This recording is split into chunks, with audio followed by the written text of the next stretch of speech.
Good morning, everyone. It is 10 o'clock. We're about ready to get started with the webinar this morning. I'm going to give it another minute just to let stragglers come on if they've wrapped up their last meeting and they're joining. I think we should have around 50 or 60 on the call today, and we're at about 37, so welcome, welcome. One thing to point out, if you haven't seen it already, there is a handout attached for this session. It's a 3-page handout and it has a lot of information on it. It's basically what I'm going to be covering today. So if you have that handout available, you'll be able to follow along. Even if you don't, you'll be able to follow along, and then it will be available afterward as well. This topic is one that can go many different directions, and I like to provide people with references afterward. So yeah, if you have that job aid available, or you can go to the handout section and download that, that would be great. I think we're going to go about 35 to 40 minutes today, just covering the content. At the end, there will be a time for questions and answers if you want to stick around for that. As we go through today, if you do have questions right then and there, go ahead and put those in the chat. And I have someone, Emily, helping me today. All right, I think we'll go ahead and get started. It's about 1 minute after, and we have about 50 people on. So again, welcome. If you're just joining, there's a handout available in the webinar box there, and you can use that to follow along for today or even afterward. We are going to be talking today about one of my favorite topics, the Enneagram. And if you've never heard of it or you're new to it, you'll get a lot of good information here. And this is just going to be a slice of what you can get out of this model.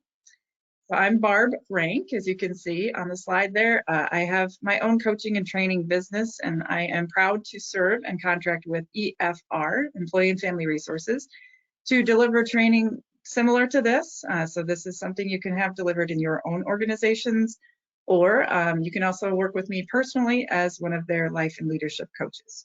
So thankful for the opportunity today. Let's go ahead and get started with the content. So Enneagram, I've heard it said many different ways. What is it? What is it? First of all, it is a model. It is one of those models that helps you see yourself more clearly. It gives you a language to understand why you do the things that you do. And it also helps you understand other people very clearly. There's 8 other types that do things differently, and you can understand why they do what they do. Today, we're going to be focusing specifically on how each of these 9 types makes decisions. And honestly, I wish I would have known this information years ago, right? It would have helped me understand my husband a little bit better early on in our marriage as we're making decisions. To this day, now it helps me understand him, and it reduces the conflicts because we get where we're coming from. Now, will knowing this eliminate conflict? No, it's always going to happen. But knowing this is going to help you better prepare, or at least understand where conflict may be coming from in decisions when we're talking about decisions, and definitely reduce or mitigate that. So again, after today, I'm going to help you understand how this model can help, but also how EFR can help you in your personal situation. Just mentioned Enneagram. Ennea is Greek and it stands for 9. Gram is Greek Gram just stands for model in Greek. So it is a 9-type model. Each of us has a specific or primary type, and that can be confusing, especially if you go out and take any of those free tests, because it tells you you have all of these, which is also true. We have aspects of each of these types in us, and as we go through today, you'll see that. You'll be like, well, I could make decisions that way or that way. That is true, but there's one type that's going to be most like you. And so as we go through today and you hear about these types, if there's one of these that you relate to the most, then I'm going to help you understand here's where you could get stuck making decisions. And when it's on overdrive and it's actually not helpful, the way that process works. So we'll be talking through that today. And without further ado, we'll go ahead and kick off with each of the types. I'm going to start with type 1 and go all the way around that circle, and we're going to end up at 9. So if you relate to type 1, or you might know someone who relates to type 1, here's how they are going to show up. They're going to focus on the right way to do things. It's also the ethical way of doing things typically, or at least it's going to be right according to their standards. That's very important to type 1s. They're very methodical. They like to follow the right process. They like to have things meticulous, very concerned about excellence. You'll hear that a lot from a type 1. They are probably one of the most self-disciplined of all of the 9 types. They just naturally put that pressure and expectation on themselves. And they say they're morally heroic. What does that mean? You'll see here in a minute when I talk about the way that type 1s make decisions, it's according to what is the greater good. Okay. So that goes back into motivations. What motivates a type 1? Well, whether they know it or not, what is getting them out of bed in the morning and keeping them going is this desire or this need to perfect or improve not just themselves, but they would also love to improve others and ultimately the world. So that's a lot of pressure. But type 1s like that. They can handle it. It's how they're wired. So when they're making decisions, first and foremost, a type 1 will think in their heads like, okay, what is going to be the most principled thing to do? What decision is going to have the most integrity? That's what's driving their decision making, because that's in line with how they see the world, how they show up, and how they want to make decisions. So again, if you're thinking about a person who might be a type 1, this is how they're wired and how they're going to want to make decisions. So I'm going to take that a step further. If you're not a type 1 and you're working now with a type 1, or you see that there's a person that fits these characteristics, here's the thing about decision making that will be helpful for you to know. They are going to need to trust the person who they're being asked to make this decision for, and they're going to have to believe that that person has a lot of integrity. Now, I'm kind of putting that in air quotes because there is a definition of integrity, and then there's the type 1's definition of integrity. So they're both at play when a type 1 is trying to make a decision. This isn't my natural type, so my personal story here is that I'm a different type, and my type values more quick pace, efficient decisions, like how can we do this the most efficiently? And that can rub a type 1 because they want to do it right and with excellence. And so if I don't know this, the type 1 might see me as lacking integrity if I'm just trying to hurry up and get it done. And so if they don't trust my decision-making process, and I want to influence a 1, I can either take that personally, or I can understand that that's their decision-making process and find someone else who can speak on my behalf to help the 1 understand how this is going to be done with integrity and not cutting corners. So it's just important to understand if I'm not the right person to influence them because of how my style or default shows up, how can I speak their language knowing that this is how they're wired and what they want to hear? That's the next thing is very important. Type 1s are going to need a detailed explanation, thorough rationale. If I'm a type 1, I want to know that you thought this through, and I'm going to have a lot of questions because, again, I'm detail oriented, I am principled, and I want to make sure it's going to be done right and for the greater good. So these are things that are built in. Rather than fight it, how can we work with it, and how can we use that to influence? Now I want to talk to, if you think you might be a type 1 or you have these tendencies and you're like, yes, if everyone had this would be great. Here's where type 1s can get stuck in their own decision-making pattern. It's when they can't make a decision because it's not right yet or it's not perfect yet, and they can get stuck in analysis paralysis. That feels really heavy. It feels burdensome, frustrating, angering. So if you find yourself, as you're making decisions, getting into that physiological state, right? Too much burden, probably what's happening is you're turning up your own default type too high, and now you're stuck. So where can you go talk to someone, get a different perspective, and find out how we can start taking action to gain some momentum? The other thing about type 1s is they really do make decisions that are right and good for them from their gut. They have this gut instinct that they have just honed over time, and they can trust that part of themselves. When they're uncertain or when they're getting stuck, they're going to start overthinking it in their head, and that's a sign for a type 1 to say, okay, back up, get the bigger picture perspective, and trust your gut. So that was just type 1. You've kind of seen how I describe each of these. I'm going to go a little bit faster as we go through this, but please know that everything is on that handout that is available over in the webinar box. I don't know what to call it. I don't know what to call it. So I'll just keep moving on. Moving on to type 2. This type is you can see by the picture there, it's a very relational type. It's a very connector or connected type. And if you know type 2s or you are type 2, people would describe this type as warm-hearted, caring, giving, and generous. And, just you smile when you say those things. What really motivates a 2 is to care well for others. And in doing so, a type 2 feels, I guess, at their best when others are cared for, others, they're meeting others' needs, and at the same time, they're minimizing their own needs. So this is motivations for a type 2. It also impacts how they make decisions. So when a type 2 is being asked to make a decision, they're going to ask very different questions to themselves first. First one would be, okay, how will this decision impact those that I care about or love or support? And then they're going to start thinking, how can I support them well during this transition? Because that's my role. Now, can you see how type 2s and type 1s have very different thinking patterns, right? Which is going to lead to different decisions, but all of these are at play in every conversation.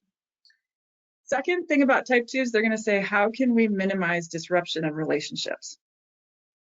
So earlier I mentioned I am a type that values efficiency. How can we get to the goal quickly? That's different from a 2 saying, how can we minimize disruption of relationships? So there's nuances here. Now, if you know that you're working with a type 2 or you suspect you might be working with a type 2 and you want to help them make this decision, help them get behind this decision, I guess, your solution should offer details around how this is truly going to help these other people that they care about. How is it going to make their life better? And even if it requires extra help or support from the type 2 themselves, that's okay as long as it's going to help and serve the other people that they care about. If they don't hear that, it's going to be harder for them to get behind that decision. So just something to take into consideration. Well, which goes to the second point. Let's say it's still not going to work well for everybody, but can you at least let the type 2 know that the feedback, their voices, their feelings were taken into consideration?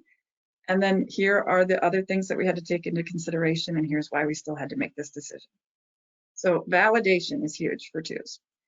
And then explain how this decision, even if it may not be the best decision for the 2 or the people they care about, here's how it's going to prevent threatening relationships. Here's how it's going to reduce conflict, even though initially it might cause some conflict. So explaining that and articulating that will help you influence a 2. Now, if you are a 2, or you suspect you might be, or you know someone, just be aware that your motivation to connect with people, to serve their needs well, to really be there for other people, when that's on overdrive, that's going to get you stuck in your decisions as well. So your feelings might override even making a decision. There's, feelings when they come on strong. So it might be overwhelming to feel like you can even make a decision.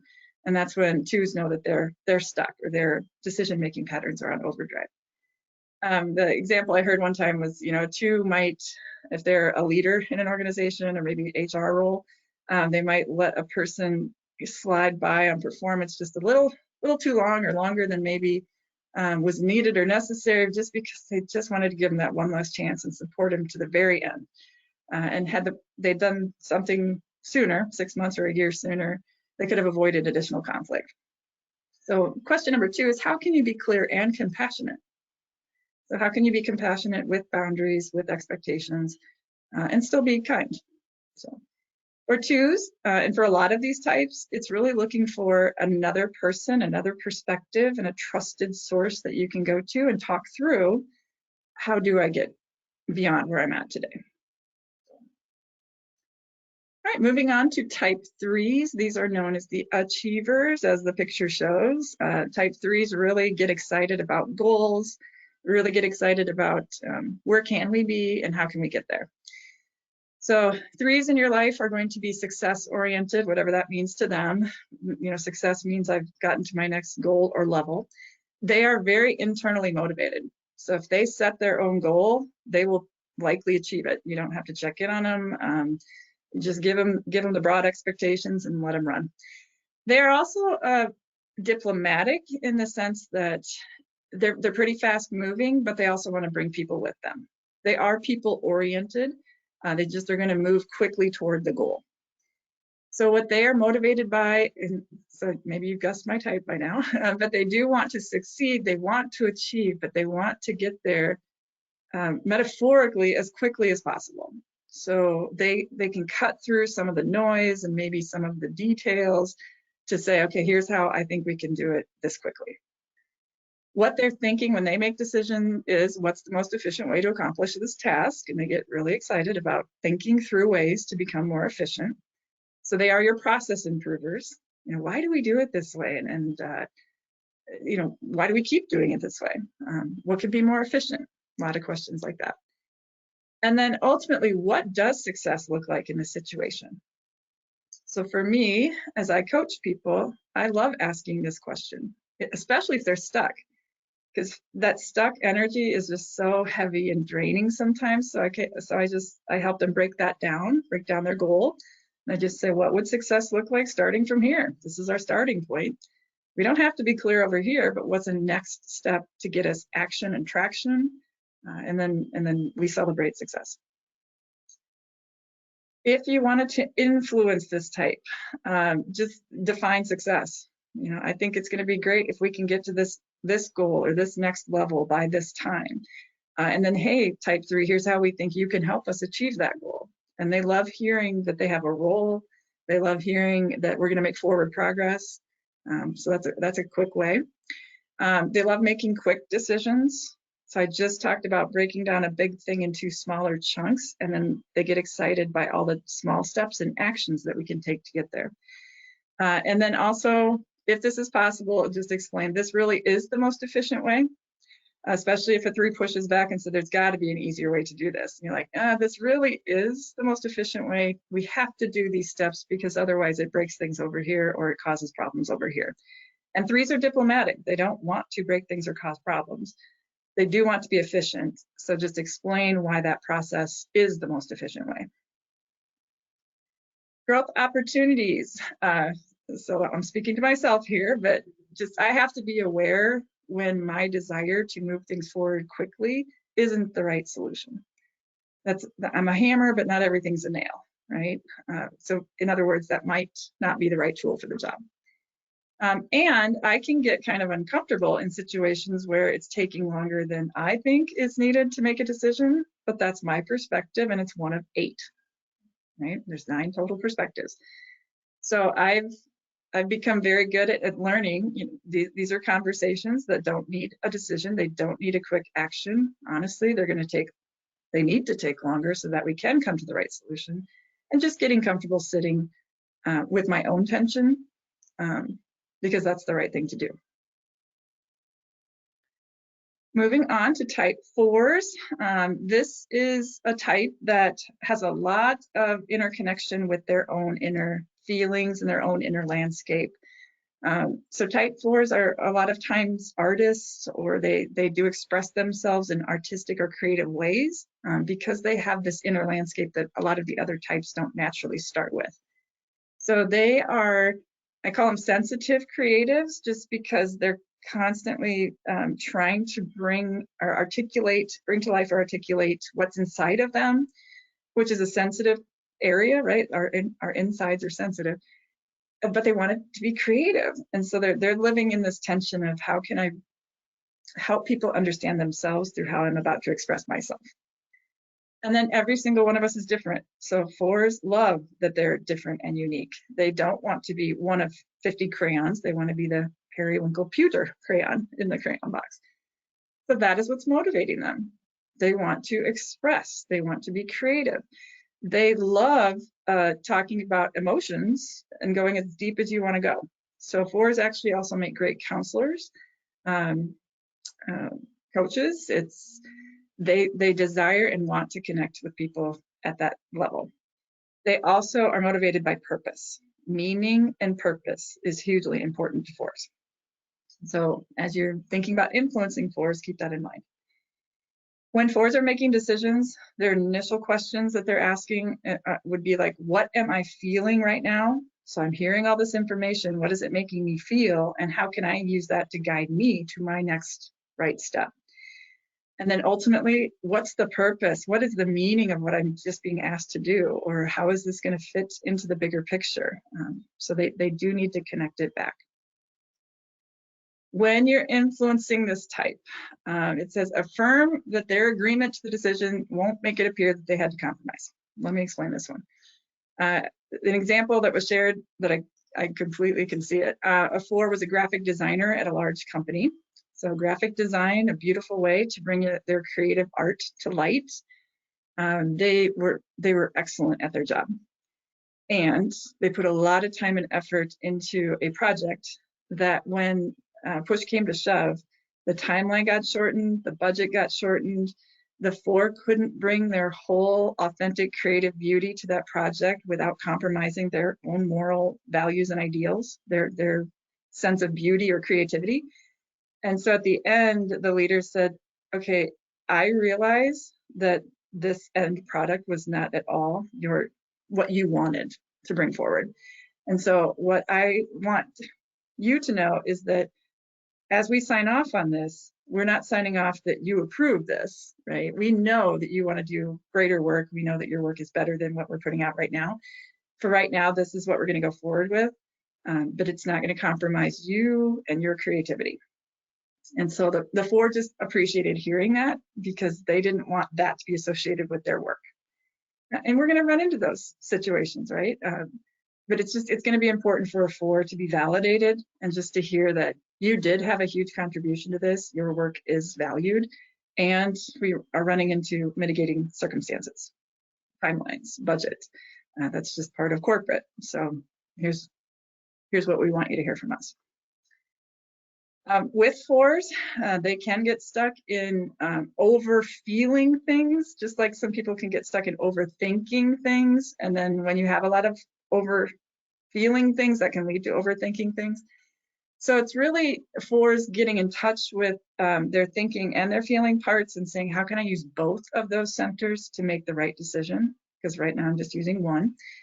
And then maybe kind of like I described earlier, if I was trying to influence a 1 and they had already decided that I'd lacked integrity or just because of my efficiencies position, 4s might need to enlist someone else that speaks a different language so that they can be heard. And it's just a matter of understanding people think differently. We need to hear it differently and then finding the right way to approach and influence. Moving on to type 5, these are called the investigators, and they're pretty much the opposite of type 4s. So type 5s really thrive on data, learning, researching, any topic, it doesn't even matter. But if it's a topic they really care about, you might not see a 5 for a while because they're just going to go in a rabbit hole, they're going to go down a rabbit trail. They want the data because they want to take the emotions out of it. So again, you can see these different types, either in workplaces or relationships. We're coming at things from very different places. The other thing about type 5s is they're pretty private. They prefer to just kind of take care of themselves, and they can be social. They just need to spend a lot of time with themselves because Their favorite thing to do is kind of sort through all the stuff that's in their head and put it into their different filing cabinets. It says right there, they're motivated by gaining knowledge and not relying on others. That's where they start. So when a type 5 is trying to make a decision, they're going to ask themselves, okay, what do the facts and data say, and can I trust it? A little bit different than a type 1 saying, is this the most, does this have the most integrity? The type 1s do like a lot of information. Type 5s are saying, does the research support it? Because if I can get behind the research, then I can back up this decision. And then 5s are going to want to do their own research. They're not going to take things at face value. And they're motivated to want to do this. So again, if you have a 5 in your life, you are a 5 or you know a 5, they're just voracious learners. That's how you can tell. So as you're trying to influence a voracious learner, demonstrate that the data has been considered. And it's going to need to be data or data that they care about and that they can see or hear was at least used to go into the decision-making process, even if it wasn't ultimately used to go in that direction. The other thing to avoid when you're influencing 5s is to not have a purely emotional plea. If a 5 hears or senses that the decision was made solely using emotions or emotional data, they will push back. And again, it's just because they're motivated by data, research, statistics, knowledge, and they don't believe that emotions contain enough of what they need to get behind a decision. So it's not that they're unemotional, it's that their decision-making process is motivated by different things. 5s can be the types that can also get straight into their heads, start to overthink things, and there's so many things in their head that they see that they wonder about, or could this happen, or what am I not thinking of? So they need to find someone that they can process with, that they can trust, and that they can get them out of their own head and get them moving forward again. It would be helpful if that person was also someone that can speak their language of competence, whatever topic that they have chosen to go deep on, if that person also has a little bit of that background. But it doesn't have to be, because a lot of times 5s will seek out different perspectives. They want to explore all the data. So it doesn't necessarily need to be someone that speaks their language, but they are going to have a lot of information to sort through. Type 6s are known as the anticipators, and that is because the way a type 6's brain works is that they are constantly thinking about what could happen or what could go wrong. They're kind of worst case scenario thinkers. That's how they're naturally wired. But that gives them this beautiful gift and ability to anticipate things. Like, what if this happened? What could happen? So this makes them extremely responsible, extremely cautious, but also type 6s are one of the most loyal of all of the types. So if you can get a type 6 in your corner, they're likely to stick around as long as needed or necessary, as long as you're helping them feel validated and you're kind of giving them that sense of, we're going to be okay. Type 6s really like to hear that. So what motivates them, like I said, is to trust authority. They want to know that they can trust the person they're being loyal to. They're going to want to seek support, ongoing, not just one time, but this is an ongoing thing. And they're going to need to know that we're looking out for safety. So when they're making a decision, they're going to think, okay, does this decision mitigate the risk? Or which decision offers the least amount of risk? That's what's really important to a 6. And then if there is going to be risk, and there always will be, what plans have already been put in place to avoid the worst case scenario? And the 6 already knows what that scenario could be, and they want to hear that we're at least taking action to avoid that. So with this one, I coach 6s and I coach other people working with 6s to say 6s have a lot of questions. That's just natural, and that's going to be part of the process. But don't confuse asking questions with being questioned. All right, so not just sixes, there are other types that need to externally process before they can make a decision. It could come with a lot of questions, and I just tell other types, like, listen for the questions that they're asking, because that's part of how they process. And if you want to get a good response, listen for the questions. They could come with a tone of fear, right? Because we're asking people to change, but it doesn't mean that they're questioning you. It doesn't mean they're questioning your validity or your competency. They need answers to be able to get behind whatever it is that is being offered. So the other thing about sixes or other types like this, just make sure that they hear that, yes, I gathered all the questions you had, we took this feedback, here's how it's being taken into consideration, even if it didn't ultimately impact the final outcome.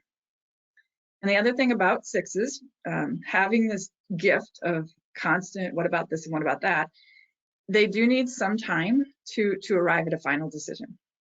Now that's relative. It's not like they all need 2 days or 20 minutes, but they do need time.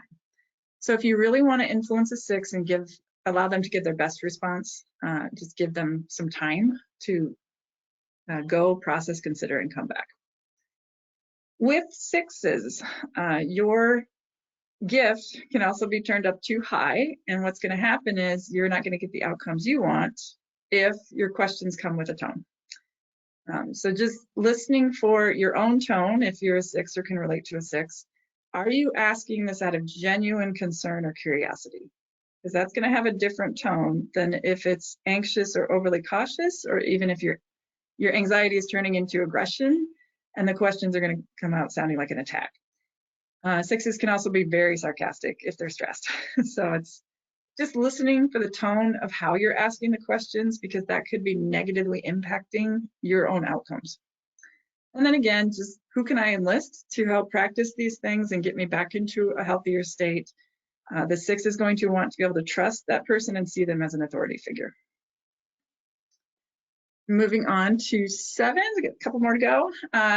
Sevens are one of the most positive, optimistic of all of the types, just naturally. Twos can also be very optimistic. Sevens are the most optimistic. Sevens are motivated by being happy. They want to have something to look forward to. They're always down for the new things. They're opportunistic. They're spontaneous. They're adventurous. And what they really don't want to be is to be told that there's only one way to do things and that they have to do it the same way every single time. Like, that just drives sevens crazy. So a very entrepreneur-ish mindset, always just looking forward to what's next and what's fun. So when sevens are making decisions on things that impact them, what they're thinking is, which one presents the most exciting opportunity, or which one sounds like the most fun to me, or which one can I get behind? And ultimately, which one's moving us forward? Forward, forward, forward. Sevens just don't want to be stagnant. When you're influencing this type, even if it's a topic that's not totally exciting to a seven, at least explain to them how this does present options or opportunities or possibilities in some way, shape, or form. And then if we do have to really stick to the rules or be rigid in this sense, the seven's initially going to balk at that. So are there any spots or areas for wiggle room? And if so, point those out to a seven, just so they can feel like, they're not completely boxed in. You will get a better response from a seven if you can explain where, again, we've got to stick to these, and then here's where we can be a little bit more creative or spontaneous, but here's why we have to do it this way. Ultimately, sevens that work in really rigid or regulated environments, they might just continuously push back because this is coming from their motivations. They want freedom, they want opportunity. So it may have to have a deeper conversation on what's the best fit. When I work with sevens, they can look a lot like threes. So really just talking through what is so important about making a decision this quickly. Is that the right tool? Is that the right solution? Can you pull back on that energy and get a better outcome for everyone, not just you? Sevens can also be like so excited that they say yes to a lot of things that aren't realistically possible to complete. So really talking to a seven and saying, you're saying yes to this, what would you have to say no to? And sevens don't often take that time to reflect. Twos can get in the same space for different motivations. And again, sevens, who can you talk to in this moment just to make a different decision? Moving on, we have type 8s. These are probably one of the most, visible, or they are who they are, right? So when you come across someone with type 8 energy or who associates type 8, they know who they are. They come across with a certain aura of confidence, right? Just because they don't care about what you think about them, or they don't spend a lot of time thinking about that because they've got work to do.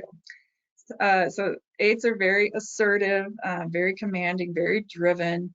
It's bold energy, and I guess when you see or sense an 8, you kind of just know, right? They come off that way. What 8s really want, kind of like 7s and maybe a little bit 5s, they want autonomy. They want to know that they are in control of their own destiny. They want to keep things moving forward, and they just don't want to be controlled. Can they get along in corporate work environments? Absolutely, and a lot of times they're promoted to leadership because of their just internal motivation to drive toward results. Now, they can also push back. They can be commanding, challenging, assertive, and then aggressive. But it's really looking underneath and saying, what is so important to an 8 that they are driving toward. When 8s make decisions, it's almost always based on their gut. Their own gut is telling them this is the right thing to do. They can't articulate why necessarily, but they just know it in their bones, and that is true for an 8. The other thing that an 8's going to want to hear is, how does this decision protect and maintain my autonomy and independence? And if it doesn't, then the 8 is going to start having the bristle effect. So as you're trying to influence an 8, one thing I would recommend is have the person speaking to them be as strong and confident and bold and decisive as the 8 energy. If the 8 is in a place where they're making a decision that's not going to maintain their autonomy or their independence, and they sense any kind of weakness from the person delivering the message, they might see that as an opportunity to continue to push back or not go along, not commit to it, because they're not hearing what they need, which is strength, boldness, assertiveness. If they don't hear that they are going to be able to maintain their independence, you're going to just see the extra energy of an 8. Can it be managed and monitored? Absolutely. It's just, if you're presenting something, how can we help them understand where they are going to get independence and maintain control? The other thing about 8s, they get kind of a bad rap because they are so strong and assertive, but underneath that, what they're really trying to do is protect whoever it is they care about. It might be their team, it might be their clients, it might be their family. If you can figure out who they're protecting, you can also position and influence an 8 by saying, here's how it's going to benefit those people that you care about. And even if you're not saying it boldly, they'll hear it if that's the language being used. 8s, 7s, 3s, really understanding their energy. It's bold, it's fast forward, it's go, go, go, but is that the right tool every single time? No. It's going to feel like it, but it's not. So how can 3s, 7s, 8s, other types open up space for the other types to come forward? It takes pressure off the 8 to not have to do everything themselves when they do allow that space. And then again, 8s can really be direct or commanding, and that might not be the right tone for that influencing situation. So who can 8s enlist to speak their language if they're not being heard? Wrapping up with the 9. The 9 is actually at the very top of the Enneagram model for a reason, and that is because the 9s, as I've described every other type in this webinar, they're like, I see it, I get it, I understand it, I can see where they're coming from. So 9s have this natural ability to be able to empathize with all the other types, or at least see their perspective, because they get it. Okay. So that makes 9s very pleasant, right? They can kind of accommodate different people, different perspectives, and different decisions because they can see where they're coming from. 9s can be extremely patient because we haven't thought about all sides or all perspectives yet, and I want all voices to be heard if I'm a 9. What's motivating that is the 9's need for harmony or peace. They really want to find common ground and ultimately avoid conflict, but then they know that conflict is part of life. So when it does happen, how can we at least come together and get back to harmony as quickly as possible? So when a 9 is making decisions, they're looking for common ground, reducing conflict, and ultimately collaboration. How can we get people on board? If you want to influence a 9, kind of like type 1s, but 1s want to know that it's going to be excellent and perfect. 9s want to know that it's going to be for the greater good of all the people. So they can look a lot like 2s. It's a very people-focused type. And ultimately, the 9 is going to be able to think through, okay, I hear what you're saying, but it still doesn't take into account this group over here, or it doesn't make it good for this group over here. Those are the types of questions or the types of resistance you're going to get from 9s. So a good thing for 9s, they don't necessarily, they can, but they don't always speak up in large group settings. So if you sense that you have a 9 and they're struggling making a decision and you want to influence them, find a way that you can get them in a safe environment. Maybe it's just 1 or 2 people, or maybe you and that 9, and really encourage them to speak their perspectives. Similar to some of those other types the more heart types, I guess I would call them, the more relational types, just validate for them, even if not all of their information was, validate that their contributions were considered, even if they didn't go the direction of the final outcome. And just be able to articulate that in a way that the 9 can hear it, and they will generally be understanding. So with 9s, their default mode is avoid conflict, avoid conflict, avoid conflict. And so it's helping 9s understand, okay, that's one way to make decisions, but is it actually getting us to the best outcome? Is that belief always getting us to the best outcome? And where can conflict be healthy? Right? Where can conflict create that disruption, kind of like an oyster and a pearl, right? That, yeah, it doesn't feel good right now, but it's going to get us to this better thing. So helping 9s think through that, and a lot of times they just need help or support. As we wrap up this basic introduction to 9 types and how they make different decisions, I always bring up this slide, because you look at this and you're like, well, which one's right? They both are. They're both right. So we can argue our points and say, until you see it my way, it's not going to be right. Or we can understand that we have aspects of all of these types in us. We just may not speak that language by default, and vice versa. They might not be speaking our language. So how can we better understand who it is that we're trying to influence so that we can get better outcomes? Before we open it up for Q&A, I'm going to have Emily come back on and talk about EFR in particular. So I'm going to take a quick break, and then we'll pop back into questions. All right, thank you, Barb, and thank you for all who attended today. I just want to remind you all of your benefits through EFR. Most people who join our webinars have our EAP, which means you have access to 24-hour phone support by calling 800-327-4692. You will always speak with a licensed counselor, and that person can help you navigate whatever situation you're going through and identify resources through EFR that you could tap into. EAP benefits are for you and your household family members as well, so keep that in mind as you consider the different resources we have available. And those resources include in-person or virtual counseling, telephonic financial and legal consultation, elder and child care resources, identity theft resolution, and life coaching services.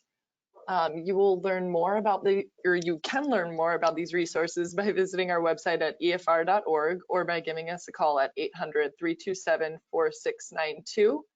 And then I also just want to mention, if you haven't already, you can download the EFR mobile app, and this will give you access to guided relaxations, our podcast, blog, and these webinars. You can also call, chat, or fill out a contact form from the app. And then very lastly, I want to encourage you all to attend our May webinar, Stronger Together. We're actually going to be introducing a brand new benefit to our EAP clients. which is an online community of support called Togetherall. So we're adding this benefit in May in conjunction with Mental Health Awareness Month. So if you attend this webinar, we'll teach you how to access Togetherall and all about that new benefit. And then we can turn it over to Q&A, Barb. Yeah. Yeah, the last benefit I'll just mention before we do that is the life coaching benefit. So as I mentioned, I am one of the certified coaches for EFR. Let's say after today you heard a lot of, hey, to get unstuck or to get a different perspective, it would help to have a trusted resource. So you have access to coaching sessions if you are an EFR, if you're with an EFR provider. And you can call the call center and we can start the discussions of not only how do I work through this specific situation, because I'm not seeing it in any other way, but if you also want to work through, hey, what's my Enneagram type? Because I think that would help me make decisions ongoing, and we can work through either of those. So there's the number. All right, at this time, I will open it up for Q&A, either in the chat, or I think you can unmute yourself. Yes, I do have a couple questions in the chat, Barb. So first question, do you know of any free quizzes to hand out to our team if we would like to get our team involved to discover their Enneagram so we all have an understanding of how each other works for team building exercise? Absolutely. So I usually send people to the free website Truity, TRUITY.com. It has Enneagram available, but it also has other personality assessments. And it will give you a quick hit starting point. The more expensive version is the one that I use, and it's called IEQ9. IEQ9. That one will get you straight to your primary type with all of your unique subtypes, and it will give you a 26 or 46 page report. So I like to use that as a starting point for clients as well, but that one is associated. The other thing I'll point out is I do offer a package session. It's different from what you saw today. It's more general on all the 9 types. I deliver that through EFR. So if you would like that delivered to your teams as professional development, you can contact your EFR representative. Is there another question? The other question was also about free online Enneagram. I'm going to paste the URL to that Enneagram test that you mentioned in the chat for anyone who wants to access that. Here's another question. When thinking about working within teams, do you think it's more important to know, one second, do you think it's more important to know what motivates them or their strengths? That's a great question. So I think it depends. I know I'm hedging my answer there, but for me personally, I think the motivation is the most important because that is what is subconsciously driving the situation, and it feeds into the person's strengths. So for example, with my type, I am very motivated by goals, forward progress, efficiency, those types of things. So my strengths are going to be that I'm internally driven, I'm self-managed, independent, great at working independently. I can help break goals down into manageable pieces because I'm so motivated by that. And so I think having an understanding of both is helpful. But a lot of times people don't know what motivates them. We don't run around talking that language. So you can get a good idea based on their strengths where they're getting a lot of their energy. And then you can back into, what's motivating that. And then the Enneagram can help with that language. I've used it a lot on my son. He's a type 8 and he does not want to be controlled at all. So if I'm giving him chores lists, I have to give him options that allow him some flexibility on when he's going to get these done, to what degree, and I have to manage expectations on my side that they're not going to get done quickly. Because he's not motivated by that. He's motivated by maintaining independence. All right, I'm not seeing any more questions in the chat. If you do have a question, go ahead and send it to the chat now. Yeah, and I'll just also add my personal information. for any of those who are outside of EFR on this call, or if you want to pursue private pay coaching, you can reach out to me directly. And if you have any questions about the Enneagram, I can help answer those as well. And again, thank you all for spending this time this morning and attending. And we hope to see you at future webinars. Yes, I think we're good. So yeah, thank you, Barb, for your presentation, and thank you for everyone who attended. All right. Great, thank you.